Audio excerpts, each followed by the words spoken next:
વડિયા પંથકમાં 4 પગનો આતંક આવ્યો સામે વડિયાના અરજણ સુખ ગામે ખેતમજૂર પર દીપડાનો હુમલો ખેતરમાં જાર વાળતા ખેતમજૂર પર દીપડાનો હુમલો અશ્વિન મગન ગોંડલિયા નામના યુવકને દીપડાએ કર્યો ઈજાગ્રસ્ત યુવકને કાન અને મોંના ભાગે દીપડાએ કરી ઈજાઓ દીપડાના હુમલાથી આસપાસના ખેડૂતો દોડી જતા દીપડો નાસી હૂટ્યો ઈજાગ્રસ્ત યુવકને વડિયા સારવારમાં ખસેડાયો બાઇટ 1 બાબુભાઈ ગગજીભાઈ ગોંડલિયા ઈજાગ્રસ્ત યુવકના કાકા અરજણ સુખ રિપોર્ટ રાજુ કારિયા વડિયા હુમલો કર્યો છે દીપડાએ હુમલો કર્યો ને ત્યાં ઝાર વાળતો હતો ને મારો ભત્રીજો એ હોકળામાંથી ઉપરથી સીધો આવી સીધો હુમલો કરી લીધો માર એટલે ડાયરેક્ટ આ કાન પાસે આંખ પાસે સીધો વસડકું કરી લીધું.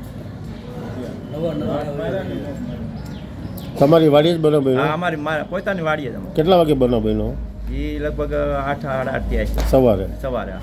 પછી શું કર્યું? પછી કાંઈ નહીં, એ વયો ગયો દોડીને, આમ બોલતો વહી ગયો. પાણી ગયા ને એટલે આ ભાઈને શું થયું? એ ભાઈને પાસે લોહીને ચાલુ થઈ ગયું. લોહી અત્યારે ક્યાં લઈ આવ્યા? અહીંયા વડિયા લઈ આવ્યા છે. લોહી નીકળી ગયું છે.